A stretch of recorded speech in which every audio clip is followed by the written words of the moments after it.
السلام علیکم ورحمۃ اللہ وبرکاتہ۔ وعلیکم السلام ورحمۃ اللہ وبرکاتہ۔ الحمد للہ رب العالمین، اشہد ان لا الہ الا اللہ وحدہ لا شریک لہ، واشہد ان سیدنا ومولانا محمدا عبدہ ورسولہ، صلی اللہ تبارک وتعالی علیہ وعلى آلہ واصحابہ وذریاتہ اجمعین۔ اما بعد فاعوذ باللہ من الشیطان الرجیم، بسم اللہ الرحمن الرحیم۔ ولا تهنوا ولا تحزنوا وأنتم الأعلون إن كنتم مؤمنين، صدق الله مولانا العلي العظيم۔ معزز علماء کرام، دانشوران قوم و ملت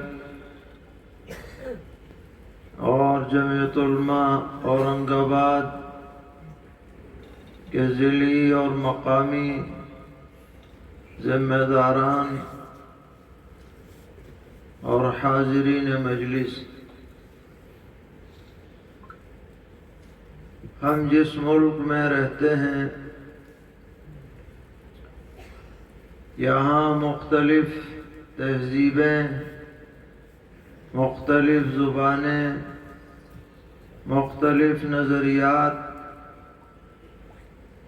اور مختلف مذاہب سے وابستہ لوگوں کی آبادیاں ہیں۔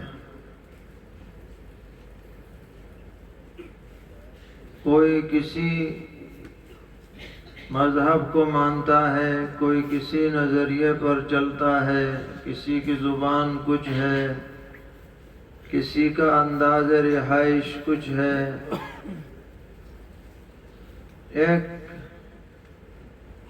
اختلاف نظریات اور متعدد تہذیبوں کا ہمارا ملک ایک مجموعہ ہے۔ شاید دنیا میں کسی ملک میں اتنا ہمہ جہت اور مختلف انداز پایا جاتا ہو جیسے ہمارے ملک میں پایا جاتا ہے، لیکن ہم سب لوگوں کو دو چیزیں آپس میں جوڑتی ہیں، قدر مشترک۔ جن میں پہلی چیز ہے انسانیت، کہ ہم کچھ بھی ہوں مگر بہرحال ایک ماں باپ کی اولاد ہے، حضرت آدم اور حضرت حوا علیہم السلام۔ اللہ تعالیٰ نے قرآن پاک میں فرمایا، یا ایھا الناس انا خلقناکم من ذکر و انثی، اے لوگوں ہم نے ایک مرد و عورت سے تمہیں وجود بخشا ہے۔ یہ ایسی ڈور ہے اور ایسا رشتہ ہے جو ہم سب کو آپس میں جوڑتا ہے۔ کیا ہم انسان ہیں، آدمی ہیں، آدم کی اولاد ہیں، کوئی جانور نہیں ہے، چوپائے نہیں ہیں، جنگل میں رہنے والے وحشی نہیں ہیں، بلکہ ہم میں انسانیت پائی جاتی ہے۔ اور اس رشتے کے اعتبار سے ہر انسان کو دوسرے کے ساتھ حسن سلوک کرنے کا حکم دیا گیا ہے۔ دکھ درد میں شریک ہونے کا حکم ہے، پریشان ہو تو اس کی مدد کرنے کا حکم ہے، اور یہ تمام پیغمبروں کا طریقہ رہا، اور خاص طور پر خاتم النبیین حضرت محمد مصطفیٰ صلی اللہ تعالی علیہ وسلم کی جو طبعی صفات بیان کی گئیں، ان میں انسانیت کے لیے ہمدردی کا پہلو یہ سب سے زیادہ نمایاں رہا ہے۔ تو ہم بحیثیت ایک انسان ہونے کے اس ملک کے رہنے والے سبھی انسانوں کے ساتھ ہمدردی کا جذبہ رکھیں، خیر خواہی کا جذبہ رکھیں، جو ہمارے بارے میں غلط فہمیوں میں مبتلا ہے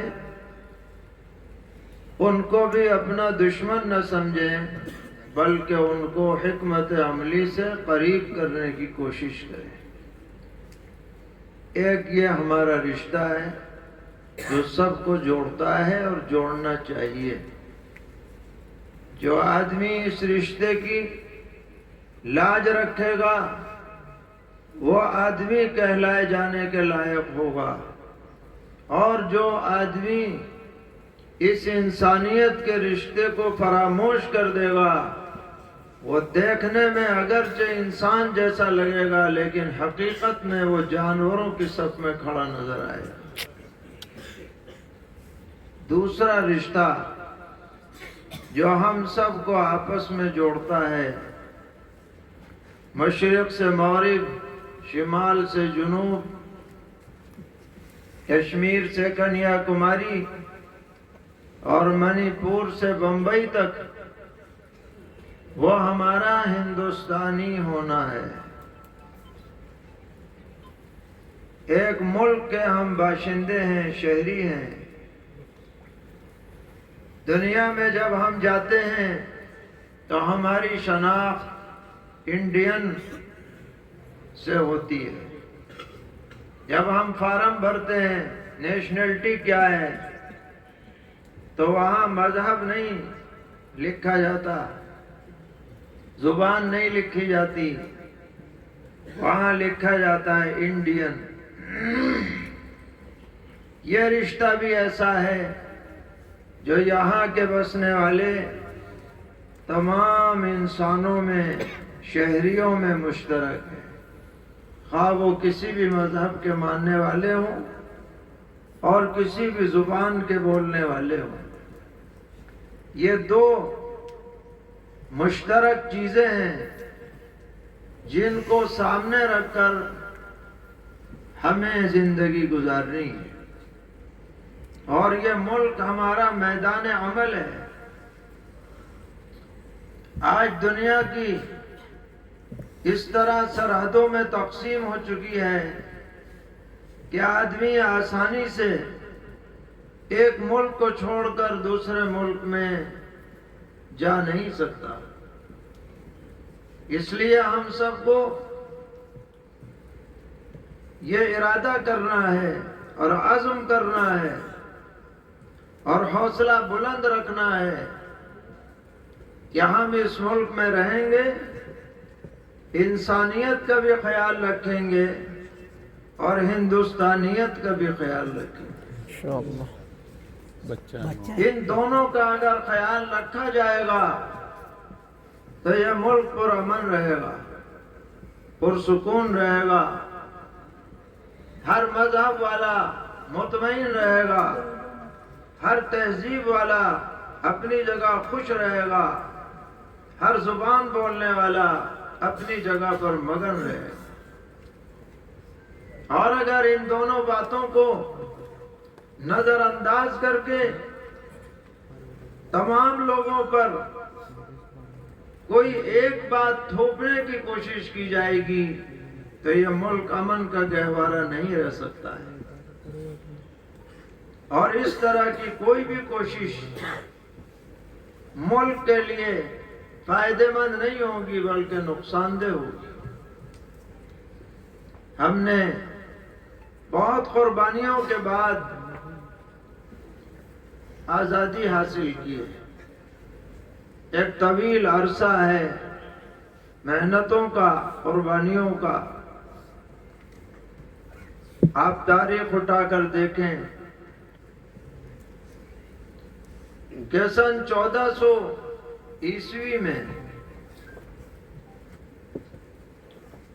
ہمارے ملک میں سب سے پہلے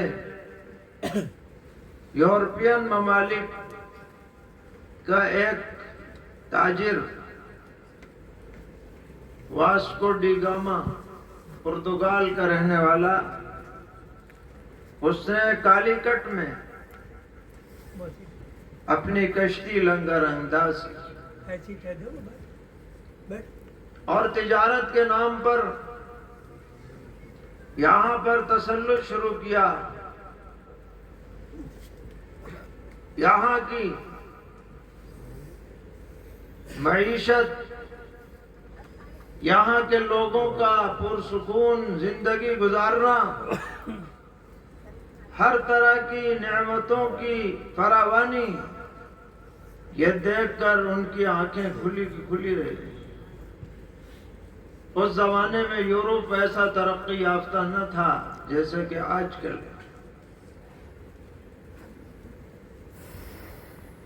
انہوں نے کالی کٹ اور اس کے اطراف میں اپنا تسلط قائم کیا اور ظلم و جبر کا طریقہ اپنایا،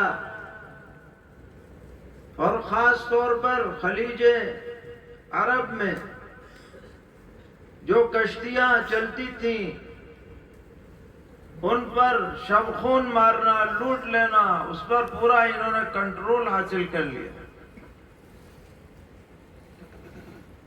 ان کی دیکھا دیکھی برطانیہ کے تاجروں اس زمانے میں 30,000 پاؤنڈ اکٹھا کر کے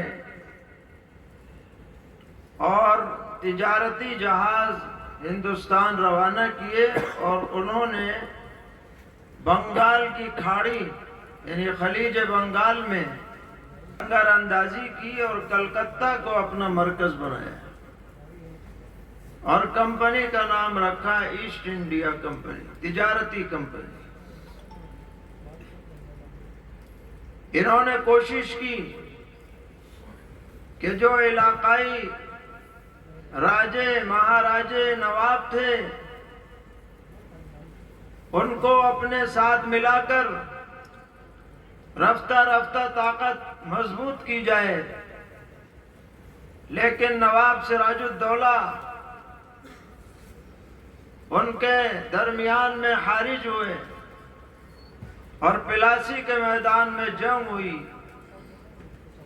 سن 1757 میں، یعنی 1857 سے پورے 100 سال پہلے۔ اور اس جنگ میں اپنے لوگوں کی غداری کی وجہ سے نواب سراج الدولہ کو شکست ہوئی، اور اس طرح مشرقی علاقوں میں انگریزوں کا اثر و نفوذ بڑھ گیا۔ ادھر 1707 میں حضرت اورنگزیب عالمگیر رحمت اللہ علیہ کی وفات کے بعد دلی بھی کمزور پڑنے لگا تھا، اور مقابلے کی وہ قوت نہ رہی تھی جو پہلے تھی۔ بالآخر یہ لوگ آگے بڑھتے بڑھتے میسور تک پہنچے، اور ٹیپو سلطان سے مقابلہ ہوا، اور 1799 میں ٹیپو سلطان بھی شہید کر دیے گئے۔ اب انہوں نے کہا کہ اب ہندوستان پر ہماری حکومت ہے، آج سے ہندوستان ہمارا ہے۔ لارڈ ہارس نے ٹیپو سلطان کی شہادت پر کہا تھا۔ اس کے 3 سال بعد 1803 میں یہ طاقتیں دلی پہنچ جاتی ہیں، اور لال قلعے میں شاہ عالم کی حکومت تھی، مغلیہ بادشاہ، اس سے لکھوا لیا کہ ملک خدا کا، حکومت شاہ عالم کی اور حکم کمپنی بہادر کا۔ گویا کہ اب شاہ عالم قلعے میں سمٹ کر کے رہ گئے اور آرڈر جو چل رہا ہے وہ ایسٹ انڈیا کمپنی کا چل رہا ہے۔ اور پھر انہوں نے پورے ملک میں اپنی طاقت بڑھائی، اپنی فوجی چھاونیاں قائم کی۔ تو 1803 میں جب یہ صورتحال سامنے آئی تو حضرت شاہ عبدالعزیز محدث دہلوی رحمۃ اللہ علیہ نے جہاد کا فتویٰ جاری فرمایا۔ یہ تحریک آزادی کا آغاز جو ایک بڑے محدث جلیل کی طرف سے دنیا کے سامنے آیا، اور پھر تحریک سید احمد شہید چلی جو بالا کوٹ میں جا کر ختم ہوئی۔ پھر 1857 کا معرکہ ہوا جس میں ہمارے علماء دیوبند بھی شریک تھے۔ شاملی میں حافظ ضامن شہید رحمۃ اللہ علیہ شہید ہوئے، سینکڑوں علماء کو شہید کیا گیا، اور بہادر شاہ ظفر کو جلا وطن کر دیا گیا، برما بھیج دیا گیا، رنگون میں ان کی قبر ہے۔ اور پورا تسلط اب انگریز کا ہو گیا 1857 میں۔ اور یہ ملک جس کی غلامی کا آغاز 1400 عیسوی سے ہوا تھا، اس کا عروج 1857 پر مکمل ہو گیا۔ اب ہمارے بزرگوں نے یہ محسوس کیا کہ اگر کوئی اقدام نہ کیا گیا تو نہ صرف یہ کہ ہم غلام رہیں گے بلکہ ہماری نسلوں کے دین و ایمان پر بڑا خطرہ منڈلائے گا۔ چنانچہ ان بزرگوں نے 1857 کے 10 سال کے بعد 1867 میں دارالعلوم دیوبند قائم فرمایا۔ اس کے محرک اعلیٰ حجت الاسلام حضرت مولانا محمد قاسم نانوتوی رحمۃ اللہ علیہ، اور ان کی ایک پوری جماعت ہے ساتھیوں کی، شاگردوں کی۔ ان کے اہم ترین شاگرد ہیں شیخ الہند حضرت مولانا محمود حسن دیوبندی، جو دارالعلوم کے پہلے تلمیذ بھی ہیں۔ وہ فرمایا کرتے تھے کہ حضرت الاستاذ نے دارالعلوم صرف پڑھنے پڑھانے کے لیے قائم نہیں کیا تھا بلکہ 1857 کا جواب دینے کے لیے قائم کیا تھا، تاکہ وہ خواب جو انگریز دیکھ رہا تھا اس ملک کو عیسائی بنانے کا اور اپنی تہذیب میں رنگ دینے کا اور غلامی کا توق لمبی مدت تک یہاں کے رہنے والوں کو کے گلے میں ڈالنے کا، وہ خواب شرمندہ تعبیر نہ ہونے پائے، اس کے لیے دارالعلوم قائم ہوا۔ اور حضرت شیخ الہند رحمۃ اللہ علیہ نے دارالعلوم دیوبند میں تدریسی خدمات انجام دینے کے ساتھ ساتھ شاگردوں کی ایک جماعت تیار کی۔ دنیا حیرت زدہ ہے، وہ استاذ جو دارالحدیث میں بیٹھ کر سیاہ ستہ کا درس دیتا ہے مکمل۔ آج تو سیاہ ستہ کو پڑھانے والے 7-8 لوگ ہوتے ہیں مدرسے میں، حضرت شیخ الہند اکیلے پڑھاتے تھے پوری بخاری، پوری ترمذی، پوری مسلم، پوری نسائی، تمام کتابیں۔ حضرت شیخ الہند نے تحریک شروع کی، ثمرۃ التربیت، جمعیت الانصار، تحریک ریشمی رومال، یہ سب اسی کی کڑیاں ہیں۔ اور بالآخر آپ اس کی وجہ سے قید میں ڈالے گئے مالٹا میں 3.5 سال۔